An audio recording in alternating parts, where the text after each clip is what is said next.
கர்த்தருடைய பரிசுத்த நாமத்திற்கு ஸ்தோத்திரம் உண்டாவதாக. நம்ம யாத்திராகமும் பார்த்துட்டு இருந்தோம். நேற்று தினத்தில் யாத்திராகமும் 15வது அதிகாரத்தில் பார்த்துட்டு இருந்தோம். 15வது அதிகாரத்தில் என்ன அப்படின்னா, இஸ்ரேல் ஜனங்கள் எகிப்திலிருந்து வரும்போது எகிப்தில் கையில் கர்த்தர் விடுவித்து எகிப்து ஜனங்களை பார்வன் குறிப்புகளெல்லாம் கர்த்தர் இணைஞ்சார், கடலில் மூழ்கடித்தார். அதனால் அதுக்கு அவங்க மோசேயும் இஸ்ரேல் ஜனங்களும் மிரியாமும் கர்த்தரை புகழ்ந்து பாடின பாட்டு தான் நம்ம 15வது அதிகாரத்தில் பார்த்தோம். இப்போ அடுத்தபடியாக இப்போ மோசே என்ன செய்கிறான்னா, இஸ்ரேல் ஜனங்களை இப்போ சிவந்த சமுத்திரத்துலேருந்து பிரயாணப்படுத்தாச்சு. ஏன்னா எகிப்தியர்கள் அழிஞ்சு போயிட்டாங்க, இனி அவங்கள தொடர்ந்து வரதுக்கு ஆள் கிடையாது. அதனால என்ன செஞ்சுட்டாங்க, இப்போ அங்கேருந்து அவங்க கர்த்தர் நினைச்சிட்டாரு கடந்து வர சொன்னோன்னே சமுத்திரத்துலேருந்து வெளியில் வந்துட்டாங்க. இப்போ வெளியில் பிரயாணம் பண்ணி வந்துட்டாங்க. வந்து நேரம் எங்கே போகிறாங்கன்னா, சூர் வனாந்திரத்துக்கு புறப்பட்டு போகிறாங்க. சூர் வனாந்திரத்துக்கு புறப்பட்டு போய் 3 நாள் என்ன செய்கிறாங்க, அந்த வனாந்திரத்தில் தண்ணீர் கிடையாமல் தவித்தாங்க. ஆடு மாடுகளுக்கு தண்ணி வேணும், மனுஷங்களுக்கு தண்ணி வேணும், புருஷர்கள் 6,00,000 பேர், அப்போ ஸ்திரீகள் பிள்ளைகள்லாம் எவ்வளோ பேர் இருப்பாங்க, ஆடு மாடு எல்லாத்துக்கும் தண்ணி வேணும்ல. அதனால இப்போ என்ன செய்கிறாங்கன்னா, அந்த சூர் வனாந்திரத்தில் 3 நாள் என்ன செய்கிறாங்க, தண்ணீர் இல்லாதபடிக்கு அவங்க என்ன செய்கிறாங்க, ரொம்ப கஷ்டப்பட்டுட்டு இருக்காங்க. அதனால் இப்போ அங்கே அந்த சூர் வனாந்திரத்தை விட்டு மாராவுக்கு வராங்க. மாறாலேருந்து வராங்க, தண்ணி தாகத்தோடு இருக்காங்க. அங்கே தண்ணியோ கசப்பாக இருக்குது. கசப்பாக இருக்கிறனால அவர்களால் என்ன செய்யலை, தண்ணியை குடிக்க முடியனால அந்த இடத்துக்கு மாறா என்று, அந்த தண்ணி கசப்பாக இருந்தனாலையும் அந்த மாறா இடத்துக்கு வந்ததுனால தண்ணி கசப்பாக இருந்ததுனால அதுக்கு மாறான்னு சொல்லி என்ன செய்கிறாங்க, பேரிடப்படுறது. அப்புறம் ஜனங்கள் மோசைக்கு விரோதமாக என்ன செஞ்சிட்டாங்க, முறுமுறுக்க ஆரம்பிச்சிட்டாங்க. இப்போ இவ்வளவு எகிப்து ஜனங்களை நடுவில் கொண்டு வந்து இவங்களை பாதுகாத்து கொண்டு வந்து கடலில் அவங்கள மூழ்கடிச்சிருக்கிறாங்க. அப்படி இருந்தும் ஜனங்கள் என்ன செஞ்சிட்டாங்க, இப்போ மோசைட்டு என்ன செய்கிறாங்க, முறுமுறுக்க ஆரம்பிச்சிட்டாங்க. நாங்கள் தண்ணீர் இல்லாமல் இங்கே கஷ்டப்படுதோம், நாங்கள் என்னத்தை குடிப்போம் அப்படின்னு சொல்லி என்ன செய்கிறாங்க, முறுமுறுக்க ஆரம்பித்தாங்க. முறுமுறுத்தானே இப்போ கர்த்தர் என்ன செய்கிறாரு, மோசை என்ன செய்கிறாரு, கர்த்தரை நோக்கி கூப்பிட்டோன்னே கர்த்தர் சொல்கிறாரு, மோசைக்கு ஒரு மரத்தை காண்பிக்கிறாரு. அந்த மரத்தை காண்பித்து, நீ போய் என்ன செய்ய, அந்த ஒரு மரத்தை வெட்டி என்ன செய்ய, அந்த தண்ணீரில் என்ன செய்ய போடு. இப்போ தண்ணீர் கசப்பாக இருக்குல்ல, அந்த தண்ணியில் இந்த மரத்தை வெட்டி நீ போடும்போது தண்ணி மதுரமாகும் அப்படின்னு சொல்கிறாரு. அதன்படியாக மோசே கர்த்தர் காண்பித்து அந்த மரத்தை போய் என்ன செய்கிறார், வெட்டுறாரு. வெட்டிட்டு அந்த மரத்தை கொப்பை என்ன செய்கிறாரு, தண்ணிக்குள்ளே போடுறாரு. போட்டோன்னே அது என்ன செய்யுது, மதுரமாயிடுச்சு. மதுரமானோடனே இப்போ எல்லோரும் என்ன செய்கிறாங்க, சந்தோஷமாக அதை குடிச்சிட்டு இருக்காங்க. அப்போ கர்த்தர் சொல்கிறாரு, அவருக்கு நியாயத்தையும் என்ன செய்கிறாரு, கட்டளையிட்டு அவர்கள் என்ன செய்கிறாரு, சோதித்து பார்க்குறாரு. சோதித்து பார்த்து சொல்கிறாரு, நீ தேவனாய கர்த்தருடைய சத்தத்தை என்ன செய்ய, நீ கவனமாக கேட்கணும். மோசைட்ட சொல்கிறாரு, நீ கர்த்தருடைய சத்தத்தை என்ன செய்யணும், கவனமாக கேட்கணும். அவர் பார்வைக்கு என்ன செய்யணும், செம்மையானவைகளை செய்யணும். அவர் கட்டளைக்கு என்ன செய்யணும், நீ செவி கொடுக்கணும். அவருடைய நியமங்கள் யாவையும் என்ன செய்யணும், கை கொள்ளணும். அப்போது அப்படி செஞ்சால் நான் எகிப்திற்கு வர பண்ண வியாதிகள் ஒன்றையும் நான் உங்களுக்கு என்ன செய்ய மாட்டேன், வர பண்ண மாட்டேன், நானே உங்களுக்கு பரிகாரியாக கர்த்தர்னு சொல்கிறார். இப்போ இது நமக்கும் சேர்ந்து தான். இப்போ நம்ம என்ன செய்யணும்னா, நம்ம கர்த்தருடைய பிள்ளைகளாக இருக்கிறோம். கர்த்தர் நமக்கு அநேக அற்புதங்களை நிறைய செய்வார். அப்போ ஏதாவது நேரத்தில் இந்த மாறாவில் தண்ணீர் கசப்பாக இருந்த மாதிரி ஏதாவது ஒரு போராட்டம் நம்ம குடும்பத்தில் வந்திருக்குன்னு வச்சுக்கிடுவோம். அந்த நேரத்தில் என்ன செய்யணும், கர்த்தர் மேலே என்ன செய்யக்கூடாது, நம்ம கசந்து கொள்ளக்கூடாது. நம்ம கசந்து கொண்டுராச்சுன்னா நம்ம கர்த்தர் நிச்சயவார், நம்ம எல்லாம் வெறுப்பாயிடுவார். அதனால் நம்ம அதுக்கு இடம் கொடுக்காதபடிக்கு என்ன செய்யணும், முறுமுறுக்காதபடிக்கு என்ன செய்யணும், கர்த்தருடைய சத்தத்தை கவனமாக கேட்கணும். நீங்கள் எசப்பா கிட்ட பேசுனீங்க, நாங்கள் உங்கள் சத்தம் கேட்குறோம், நீங்கள் எங்களுக்கு எல்லாமே நன்மை, எங்கள் பார்வைக்கு நன்மையானதாக நீங்கள் செய்வீங்க, அதனால் நாங்கள் என்ன செய்தோம், நாங்கள் அது முறுமுறுக்க மாட்டோம் அப்படின்னு சொல்லிட்டு ஒப்புடுக்கிற இடத்துல கர்த்தருடைய கட்டளை என்ன சொல்லியிருக்கு, கட்டளை கற்பனை இல்லை வேத வசனத்தில் என்ன சொல்லியிருக்கு, அதை என்ன செய்யணும், நம்ம அதுக்கு செவி கொடுக்கணும். கர்த்தருடைய நியமங்கள் வேதத்தில் சொன்னதுக்கு எல்லாத்தையும் நம்ம என்ன செய்யணும், கை கொண்டு வந்தாச்சுன்னா நிச்சயமாக நமக்கு எந்த போராட்டங்களோ பெலிசினியங்களோ பொறாமையாவலுக்கு மரணக்கட்டுகள் இருந்தாலும் கர்த்தர் என்ன செய்வார், நம்மளுக்கு எதுவுமே நம்மள்ட்ட என்ன செய்வார், வர பண்ண மாட்டார். பாருங்கள், அங்கங்கே நடந்தது, கொரோனா வருது, அழிவு வருது, அது இது எல்லாமே நடக்குது. ஆனால் நம்ம கர்த்தரை உறுதியாக பற்றி பிடிச்சிக்கிட்டோம், கர்த்தருடைய சத்தத்துக்கு செவி கொடுத்து ஊழியக்காரங்க மூலமாக கர்த்தர் நமக்கு மூலமாக எச்சரிப்பு கொடுக்கும்போது அதுக்கு ஒழுங்காக செவி கொடுத்து நடந்து வேத வசனத்தை வாசித்து அதன்படி நம்ம ஒப்பு கொடுத்து வந்தோம்னா நிச்சயமாக என்ன செய்யணும், ஓய்வு நாளை பரிசுத்தமாக என்ன செய்யணும், ஆசரிக்கணும். அந்த 10 கற்பனை நம்ம சொல்லியிருக்காங்க, அத்தனை 20வது அதிகாரத்தில் நமக்கு 10 கற்பனையை சொல்லியிருக்கலாம். அந்த கற்பனை எப்படி நம்ம நிச்சயமாக நடந்தோம் அப்படின்னா கர்த்தர் நிச்சயமாக நினைச்ச மாட்டார், நமக்கு எந்த வாதைகளையும் நமக்கு அனுப்ப மாட்டார், எந்த வியாதியும் தர மாட்டார், எந்த போராட்டம் நமக்கு அணுகாது. அதனால் இது நம்ம என்ன செய்யணும், இந்த வசனம் நமக்கு தான் சொல்லிட்டு இது நம்ம கரெக்டாக உறுதியாக நம்ம கடைப்பிடிப்போம். கர்த்தர் நம்ம என்ன செய்வார், ஆசீர்வதிப்பார். அப்புறம் கர்த்தர் இதை சொல்லி முடிச்ச பிறகு இப்போ அவங்க என்ன செய்கிறாங்க, அந்த மாராயிலிருந்து கடந்து நேரே ஏலிமுக்கு வராங்க. அந்த ஏலிமுக்கு வந்தாச்சுன்னா அங்கே 12 நீரூற்று வருது. இப்போ மாறால தண்ணி கசப்பாக இருக்குது. சூர்வனந்தத்துக்கு வந்தாங்க, தண்ணியிலேன்னு கஷ்டப்பட்டாங்க. மாறாவுக்கு வந்தாங்க, தண்ணி தாகத்தோட கசப்பாக இருந்தது. கர்த்தர் அதை மதுரமாக்கி கொடுத்தாரு. அடுத்தபடியாக இப்போ ஏலிமுக்கு வராங்க. ஏலிமில் 12 நீரூற்று இருக்குது. 70 பேரிச்ச மரம் இருக்குது. அங்கே தண்ணீர் அருகே அவங்க என்ன செஞ்சிட்டாங்க, பாளையம் இறங்கி இருந்துட்டாங்க. தண்ணி இருக்க இடத்த பார்த்து நினச்சிட்டாங்க, அங்கே இருந்துட்டாங்க. இப்போ பேரிச்ச மரம்லாம் பார்த்தா நல்ல மரங்கள் நல்லா கொத்து கொத்தா நிறைய காய்க்கும். அதனால் அவங்க என்ன செய்யலாம், அந்த எலுமிச்சை மரத்தை என்ன செய்யலாம், பறித்து தின்னுடலாம், அந்த நிழல்ல இருந்துக்கிடலாம், அந்த தண்ணீரை குடிச்சிக்கிடலாம். அதனால் எங்கே செய்கிறாங்க, அது பக்கத்தில் என்ன செய்கிறாங்க, பாளையம் இறங்கிறாங்க. அவங்க எல்லாரும் வரும்போது எங்கள் ஊர்களுக்காக போக முடியும், அவங்களே ஒரு பெரிய ஊர் மாதிரி தான். அதனால் அவங்கங்க என்ன செய்வாங்க, கூடாரம் போட்டு நினச்சிக்கிடுவாங்க, அப்படியே எதோ இருந்துக்கிடுவாங்க. இப்போ அதில் தண்ணீர் மரங்க என்ன செய்கிறாங்க, பாளையம் இறங்கி எல்லோரும் இருக்கிறாங்க. அடுத்து விட 16வது அதிகாரம். முதலாவது கோசேன் நாட்டில் ராம்சேஸ் என்ற இடத்துல இருந்தாங்க. அந்த ராம்சேஸ் இடத்துலேருந்து எகிப்தை விட்டு புறப்பட்டு வரும்போது சிக்கோத்துலேருந்து பாளையம் இறங்கியிருந்தாங்க. சிக்கோத்துலேருந்து பாளையம் இறங்கியிருந்து அங்கேருந்து சிக்கோத்துலேருந்து ஏத்தாமுக்கு வந்தாங்க. ஏத்தாம்லேருந்து பிரயாணப்பட்டு வந்து ஈரோத்தில் வந்தாங்க, தங்கியிருந்தாங்க. ஈரோத்துலேருந்து சூருக்கு வந்தாங்க. அடுத்தால சூர்லேருந்து மாராவுக்கு வந்தாங்க. மாரா தான் என்னது கசப்பு. அடுத்தால அங்கேருந்து இப்போ என்ன செய்கிறாங்க, ஏலிமுக்கு வந்துருக்குறாங்க. இப்போ ஏலிமில் இருந்து என்ன செய்கிறாங்க, பிரயாணம் இப்போ 16வது அதிகாரத்தில் 15ல் ஏலிம் வரைக்கும் வந்திருக்காங்க. 6 இடத்துல பாளையம் இறங்கி இருந்துச்சு. இப்போ 16வது அதிகாரம். இப்போ இஸ்ரேல் புத்திரர் சபையார் எல்லாரும் என்ன செய்கிறாங்க, ஏலிமை விட்டு இப்போ பிரயாணம் பண்ணி எகிப்து தேசத்துலேருந்து இப்போ புறப்பட்ட 2ஆம் மாதம் 15ஆம் தேதி ஆயிடுச்சு. இவங்க எகிப்துலேருந்து புறப்பட்டு 2 மாதம் ஆயிட்டு 15 தேதி ஆயிடுச்சு. இப்போ ஏலிமுக்கும் சீனாய்க்கும் நடுவே இருக்கிற சீன் வனாந்திரத்துலேருந்து இப்போ சேர்றாங்க. இது வந்து 7வது இடத்துல என்ன செய்கிறாங்க, பாளையம் இருக்கிறாங்க. சீன் வனாந்திரத்தில் என்ன செய்கிறாங்க, பாளையம் இருக்கிறாங்க. அந்த வனாந்திரத்தில் இப்போ இஸ்ரேல் புத்திரர் எல்லோரும் சபையார் எல்லோரும் என்ன செய்கிறாங்க, மோசேக்கு ஆரோனுக்கு விரோதமாக முறுமுறுக்க ஆரம்பிச்சிட்டாங்க. முதல்ல தண்ணி இல்லாமல் முறுமுறுக்க ஆரம்பித்தாங்க, அது ஃபஸ்ட்டு. அடுத்தலாம் 2வது என்ன செய்கிறாங்க, இப்போ வந்து நாங்கள் எகிப்தில் எல்லோரும் என்ன செஞ்சோம், நாங்கள் இறைச்சி பாத்திரத்துங்கள்லேயே இருந்தோம். நாங்கள் செழிப்பாக என்ன செஞ்சோம், ஏன்னா எகிப்து ஆசீர்வதிக்கப்பட்ட நாடு, செழிப்பு உள்ள இடம். அதனால் அவங்க சொல்கிறாங்க, நாங்கள் எகிப்தில் இறைச்சி பாத்திரத்தினாண்டில் நாங்கள் உட்காந்து நாங்கள் அப்பத்தை என்ன செஞ்சோம், திருப்தியாக சாப்பிட்டோம். அப்பவும் இறைச்சி நினச்சிடும், நாங்கள் திருப்தியாக சாப்பிட்டோம். ஆனால் நாங்கள் இப்போ அந்த எகிப்திய தேசத்தில் இருந்து நாங்கள் செத்துருந்தா கூட தாவில் நல்லதாக இருக்கும். அதை விட்டுட்டு எங்கள் கூட்டத்தை கொண்டுட்டு வந்து எங்களை பட்டினியாக சாகடிக்கிறதுக்கு எங்களை இப்படி வனாந்திரத்தில் கொண்டு எங்களை அழைச்சிட்டு வந்திருக்கிறீங்க அப்படின்னு சொல்லி இப்போ இஸ்ரேல் ஜனங்கள் நினச்சிட்டாங்க. 2வது தடையாக மோசைக்கு விரோதமாக நினச்சிட்டாங்க, முறுமுறுக்க ஆரம்பிச்சிட்டாங்க. முறுமுறுத்த ஆரம்பித்தோடனே இப்போ கர்த்தர் மோசனைக்கு சொல்கிறாரு, நான் உங்களுக்கு நினச்சிறேன், வானத்திலேருந்து நான் நினச்சிடுறேன், அப்போத்தே நான் வர்ஷிக்க பண்ணுவேன். ஜனங்கள் போய் நினச்சிடணும், ஒவ்வொரு நாளுக்கு வேண்டியது ஒவ்வொரு நாளிலும் அவங்க நினச்சிடணும், சேர்த்துக்கொள்ளணும். அதனால் அவர்கள் நியாயப்பிரமாணத்தின்படி நடப்பார்களா நடக்க மாட்டார்களான்னு சொல்லி நினச்சிடுவாங்களே, நான் சோதித்து பார்ப்பேன் அப்படிங்கிறாரு. ஆனால் 6ஆம் நாளில் அவர்கள் நினச்சிடணும், நாளுதோறும் சேர்க்கிறதே பார்க்கலாம் ரெட்டத்தனையாக சேர்க்கணும். 6ஆம் நாள் மட்டும் ரெட்டத்தனையாக சேர்க்கணும், சேர்த்து வச்சு அன்றைக்கி 6ஆம் நாளில் சாப்பிட்டுட்டு 7வது நாளுக்கு என்ன செய்யணும், அதை ஆயத்தப்படுத்தி வச்சுக்கிடணும் அப்படின்னு சொல்கிறாரு. ஏன் அப்படின்னா அது வந்து ஞாயிற்றுக்கிழமை ஓய்வு நாளில் வந்து என்ன செய்யுது, மண்ணா பெய்யாது. அதனால் அந்த 6ஆம் நாளுக்குள்ளது என்ன செய்யணும், 7ஆம் நாளைக்கு சேர்த்து வச்சுக்கிடணும், ரெட்டிப்பாக சேர்த்து வச்சுக்கிடணும் அப்படின்னு சொல்கிறாரு. அப்படியே மோசே ஆரோன்னு என்ன செய்கிறாங்க, இஸ்ரேல் புத்திரர்கிட்ட கர்த்தர் சொன்னதை சொல்கிறாங்க. எப்படி ஒரு நாளைக்கு எழுச்சி உங்களுக்கு கர்த்தர் என்ன செய்வார், உங்களுக்கு விடிய காலத்தில் நீங்கள் கர்த்தருடைய மகிமையை நீங்கள் என்ன செய்யுமே காண்பீங்க.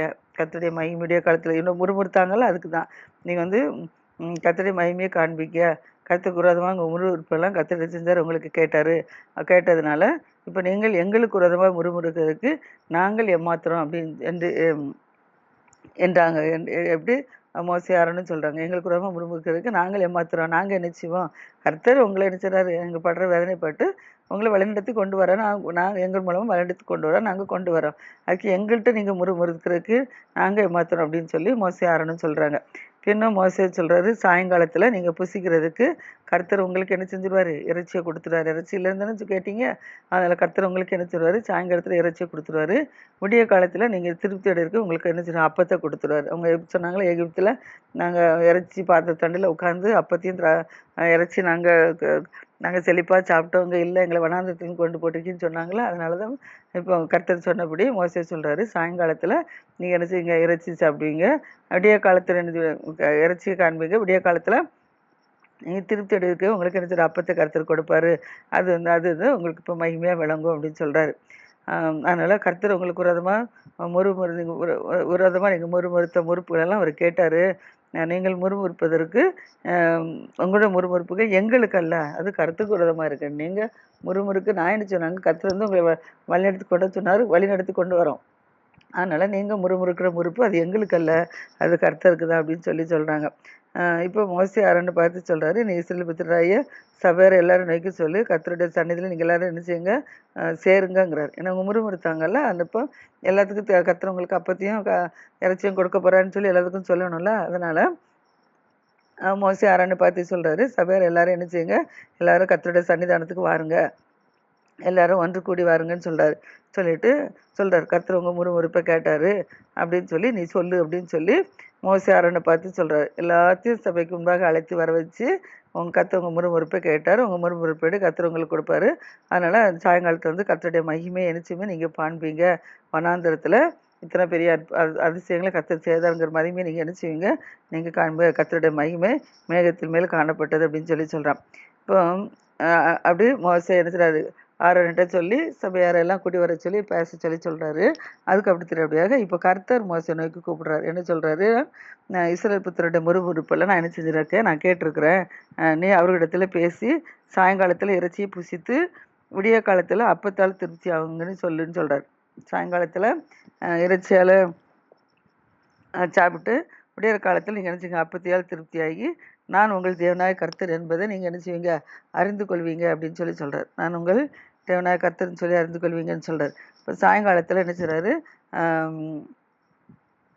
கர்த்தர் சொன்னபடியே இப்போ மோசே சொன்னபடி இஸ்ரவேல் ஜனங்களை எல்லாம் கூடி வர சொல்லி ஆரோன் பேசி முடிச்சிட்டப்பல கர்த்தரும் இப்போ சொல்லிட்டாரு, சாயங்காலத்தில் காடு நீங்கள் இறைச்சியை காண்பீன்னு சொன்னபடி சாயங்காலத்தில் என்ன செய்யுது, கர்த்தருக்கு அவர் காற்றை வீச வைக்கிறாரு. வீச வைத்து இப்போ என்ன செய்யுது, காடைகள் வந்து என்ன செய்யுது, அப்படியே கொத்து கொத்தாக இருந்து என்ன செய்யுது விழுது.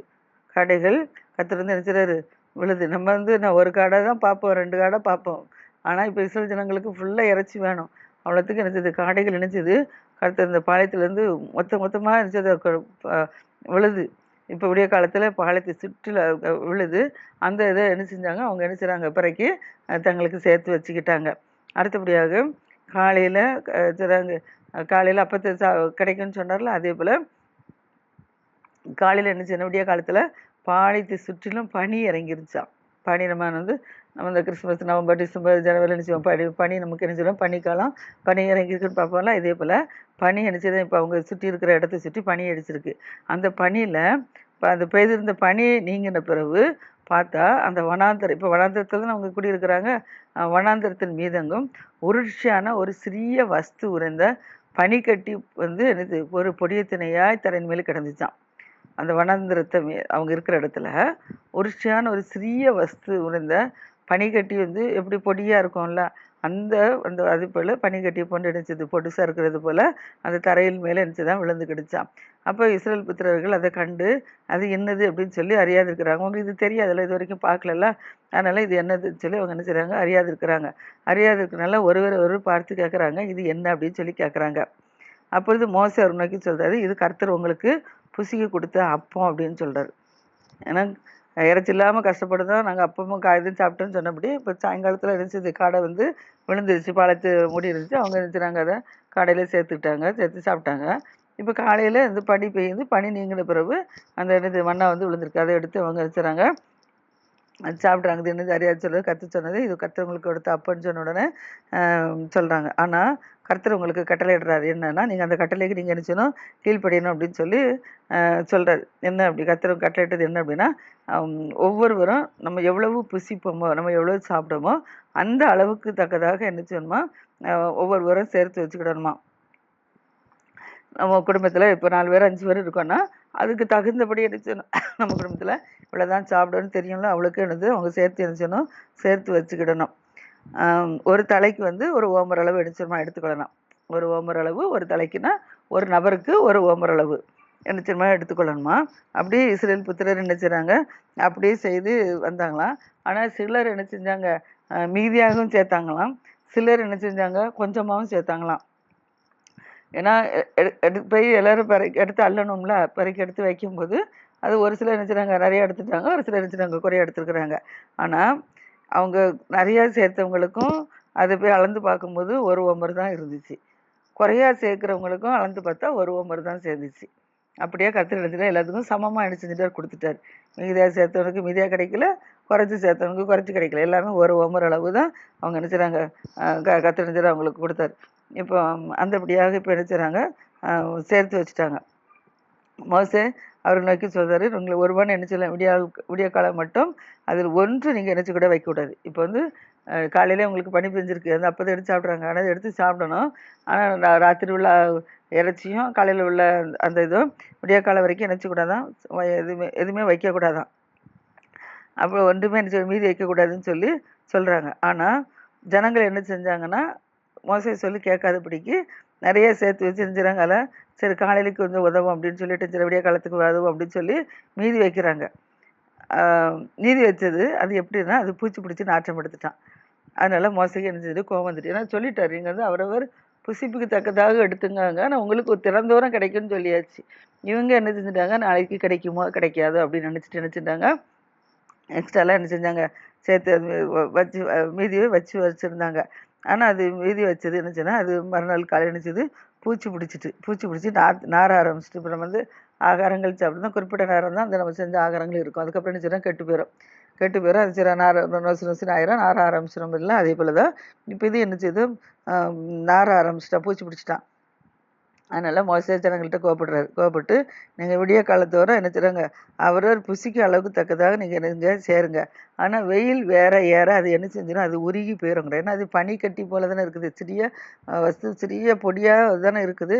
அதனால் அது பனிக்கட்டி போல இருக்கும். அதனால் வெயில் ஏற அது என்ன செஞ்சிடும், உருகி போயிடும் அப்படிங்கிறாரு. ஆனால் 6ஆம் நாள் மட்டும் என்ன செஞ்சுன்னா, ஒரு தலைக்கு 2 ஓமர் அளவு, ஒரு தலைனா ஒரு நபருக்கு 2 ஓமர் அளவு. ஏன்னா 5 நாளுக்கு 6 நாளைக்கும் வரும், 7ஆம் நாளைக்கு கிடைக்காது. அதனால் 7ஆவது நாளைக்கு என்ன செஞ்சுருக்காங்க, சேர்த்து 2 ஓமர் அளவு. மற்றபடி ஒரு நாளைக்கு ஒரு ஓமர் அளவுனா இது மட்டும் 7ஆவது நாளைக்கு சேர்த்து என்ன செய்யுது, 2 ஓமர் அளவு நீங்கள் வச்சுக்கிடணும்னு சொல்கிறாப்புல.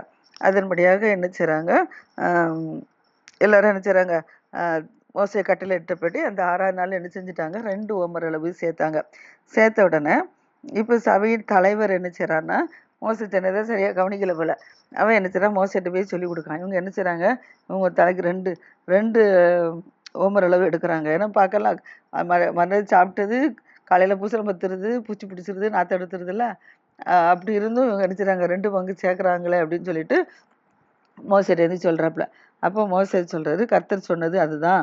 கர்த்தர் சொன்னார், நீங்கள் நாளைக்கு வந்து கர்த்தருக்கு பரிசுத்த ஓய்வு நாளாக ஓய்வு நாள். அந்த ஓய்வு நாளில் நீங்கள் என்ன செய்யணும், இப்போ கிடைக்கிறத நீங்கள் என்ன செய்யணும், சுட வேண்டியதை சுட்டு வச்சுக்காங்க, அவிக்க வேண்டியதை வச்சுக்காங்க. மீதியாக இருக்கிறது நாளை மட்டுக்கும் நிற்கும் உங்களுக்கு எடுத்துக்காங்க, நீங்கள் வச்சுக்காங்க. அது வந்து உங்களுக்கு ஒன்றும் செய்யாதுன்னு சொல்லி கர்த்தர் சொல்லியிருக்கிறாரு. அதனால் நீங்கள் சுட்டு வைப்பிலோ நீங்கள் அவிச்சு வைப்பிலோ செஞ்சு வச்சுக்கோங்க நாளைக்கு அப்படின்னு கர்த்தர் இதுதான் கட்டளை இட்டார் அப்படின்னு சொல்கிறாரு. அதன்படியாக மக்கள் செஞ்சாங்க. தலைவர்கள் சொல்லி சிலவர்கிட்ட சொல்லிட்டாங்க. ஆனால் ஜனங்கள் கரெக்டாக தான் இருந்து 6ஆம் நாள் என்ன செய்றாங்க, 2 பங்கு சேர்த்து வச்சுருக்காங்க. இப்போ அது வந்து 7ஆவது நாளைக்கு 6 நாள் முடிஞ்சு 7ஆவது நாள் மண்ணா பெய்யாது, காடையும் விழாது. அதனால் அவங்க சேர்த்து வச்சுருந்தாங்களோ அது வந்து என்ன செய்யல, அது மறுநாளைக்கு வச்சுருக்கும் போது அது நாரவும் இல்லை, அது பூச்சி பிடிக்கவும் இல்லை. அப்போ அவங்களுக்கு ஒரு அதிசயமாக இருந்துச்சு. காலையில் சேர்த்தது விடிய காலம் வரைக்கும் இருக்குது, வெயில் ஏற உருகி போயிடுது. அதை நம்ம மிதியாக சேர்த்து வச்சா பூச்சி பிடிச்சி போயிடுது. ஆனால் இது கூட ஒரு நாளைக்கு நம்ம வச்சு வச்சுருக்கோம், ஆனால் இது ஒன்றுமே செய்யலைன்னு சொல்லி ஜனங்கள் என்ன செய்கிறாங்க, இது ஆச்சரியப்பட்டாங்க. அப்புறம் அதனால் என்ன செய்கிறாங்க, இது வெளியில் பெய்யாது, ஆனால் எல்லோரும் என்ன செய்யணும், ஓய்வு நாள் கொண்டாடணும், ஓய்வு நாள் ஆசரிக்கணும். அதனால் ஓய்வு நாள் என்ன செய்யக்கூடாது, வேலை செய்யக்கூடாது. அதுதான் அதுக்காக தான் என்ன செஞ்சுருக்காரு அப்படி சொல்லியிருக்கிறாப்புல. இப்போ 6 நாளும் அப்படி சேர்த்தாங்க. 7ஆம் நாள் கர்த்தருடைய ஓய்வு நாள்னோடனே அது உண்டாராதுன்னு சொன்னபடி அதன்படி என்ன செய்யல இருந்து காணப்பட்டுச்சு. ஆனாலும் ஒரு சிலர் என்ன செஞ்சாங்க, அவிசுவாசத்தில் போய் என்ன செஞ்சாங்க, 7ஆம் நாளில் இது கிடைக்குன்னு சொல்லி என்ன செஞ்சாங்க, சேர்க்கிறதுக்கு புறப்பட்டு போனாங்கன்னா அது என்ன செய்யலை, அங்கே கிடைக்கல. அப்பொழுது கர்த்தர் மோசே நோக்கி சொல்றாரு, இந்த ஜனங்கள் பாரு என் கட்டளையும் என் பிரமாணத்தில் அவங்க என்ன செய்யல கை கொள்ளலை, எத்தனை நாள் இப்படி என் கட்டளையும் பிரமாணத்தையும் கை கொள்ளதுக்கு மனதில்லாமல் அவங்க இருப்பாங்க அப்படின்னு சொல்லி கர்த்தர் சொல்கிறாரு. அப்போ சொல்கிறது பாருங்க, கர்த்தர் உங்களுக்கு ஓய்வு நாளை என்ன செஞ்சிட்டாரு, அருளிட்டார். கர்த்தர் உங்களுக்கு ஓய்வு நாளை அருளினபடியால் அவர் உங்களுக்கு 6ஆம் நாளில் என்ன சொல்கிறாரு, 2 நாளுக்கு வேண்டிய ஆகாரத்தை என்ன செஞ்சுருக்காரு, கொடுத்துக்கிறாரு. 7ஆம் நாளில் உங்களுக்கு ஒருவனும் தன் தன் ஸ்தானத்திலிருந்து புறப்படாதபடிக்கு அவனவர் தன் தன் ஸ்தானத்தில் இருக்க வேண்டும்னு சொல்லியிருக்கிறாரு. ஆனால் நீங்கள் என்ன செய்றீங்க, இப்படி கர்த்தருடைய கற்பலையை கர்த்தர் சொன்னதை கேட்காதபடிக்கு நீங்கள் என்ன செய்றீங்க, போயிட்டீங்களேன்னு சொல்கிறாரு. அதன்படியாக இப்போ என்ன செய்கிறாங்க, ஜனங்கள் என்ன செய்கிறாங்க, 7ஆம் நாளில் ஓய்ந்திருந்தாங்க. 6 நாளைக்கு அது பிறகு எடுத்து சாப்பிட்டாங்க. 7ஆம் நாள் அது கிடைக்காதுன்னு தெரிஞ்சு 7ஆம் நாளில் கர்த்தர் ஓய்வு நாள்னு சொன்னதுனால என்ன செய்கிறாங்க, 7 நாளாக ஓய்ந்திருக்காங்க. நம்ம ஆதியாகமத்திலேருந்தே படிக்கிறோம், கர்த்தர் 6 நாள் மனிதனை உருவாக்கி முடித்தார். எல்லா சிருஷ்டிகளும் என்ன செய்றாங்க, வானம் பூமி மற்றும் எல்லாமே சுடர்கள் முதற்கொண்டு நீந்த ஜீவச்சந்துகள் எல்லாமே உருவாக்கி முடிச்சுட்டு மனிதனை 6ஆம் நாள் உருவாக்கி முடிச்சுட்டு இப்போ எல்லாமே திருப்தியாக செஞ்சு முடிச்சாச்சு அப்படின்னு சொல்லிட்டு 7ஆம் நாள் கர்த்தர் செஞ்சார், ஓய்ந்திருந்தார். அந்த 7ஆம் நாள் ஓய்ந்திருந்தபடியால் அது சரி ஓய்வு நாளை பரிசுத்தமாக ஆசிரிக்கணும்னு சொல்லியிருக்கிறார். அது வந்து கர்த்தருடைய நாள். இந்த நாளில் யாதொரு வேலையும் செய்யக்கூடாது, எல்லோரும் என்ன செய்யணும், அழைத்து போனோம், கர்த்தர் என்ன செய்யணும், சேவிக்கணும்னு சொல்லியிருக்கிறார். அதன்படியாக இப்போ அந்த கட்டளை அவங்க பின்பற்றணும்ல, அதனால தான் இப்போ எல்லோரும் என்ன செய்கிறாங்க, 7ஆம் நாளில் என்ன செய்கிறாங்க, கர்த்தர் என்ன செய்கிறாங்க, கர்த்தருடைய ஓய்வு நாள்னோடனே எல்லோரும் ஓய்ந்திருக்கிறாங்க. இப்போ இஸ்ரவேல் வம்சத்தார் அந்த ஆகாரத்துக்கு அந்த விடியற்காலம் பெஞ்ச ஒரு பனி கட்டியை போல் உறைந்த பனி கட்டியை போல் சின்னதாக விளையாக்க கண்டாங்களா, அந்த இதுக்கு இஸ்ரவேல் ஜனங்கள் என்ன செஞ்சாங்க, மன்னா அப்படின்னு சொல்லி என்ன செஞ்சாங்களாம், பேர் வச்சாங்களாம். ஏன்னா அது வந்து எப்படி ஒரு கொத்தமல்லி அளவாக தான் இருந்துச்சு, கொத்தமல்லி அளவாக இருந்துச்சு. பனி கட்டி பார்த்து எப்படி இருக்க விளையாண்டு இருக்கும்ல, அதே போல் அது வந்து இருந்துச்சு, வெண்மை நிறமாக இருக்குது. ஆனால் வந்து சைஸ் வந்து ஒரு கொத்தமல்லி பார்த்துருப்போம், கொத்தமல்லி விதை பார்த்துருக்கோம்ல, அந்த கொத்தமல்லி விதை அளவாக தான் நினச்சது இருக்குது. ஆனால் அது வந்து வெண்மையாக இருக்குது. அது ருசி எப்படின்னா, ஒரு தேன் பணியாரம் சுடும்போது தேன் போட்டு பணியாரம் செஞ்சால் எவ்வளோ ருசியாக இருக்குமோ அந்த அளவில் அது என்னச்சு தான் ருசியாக இருந்துச்சான். அதனால் மோசே அதை எடுத்து அவங்க சாப்பிட்ருக்காங்க. திரும்ப இப்போ மோசே கத்தரிஞ்ச கட்டளையிட்டபடி அவங்களை என்ன செய்கிறாங்க, அது வந்து புறப்பட பண்ணுறார். அது பிறகு நாளை தினத்தில் மீன் நினைச்சதுன்னா அழைப்பாப்பு. கருத்து தான் ஆசிரியப்பாராக. ஆமென்.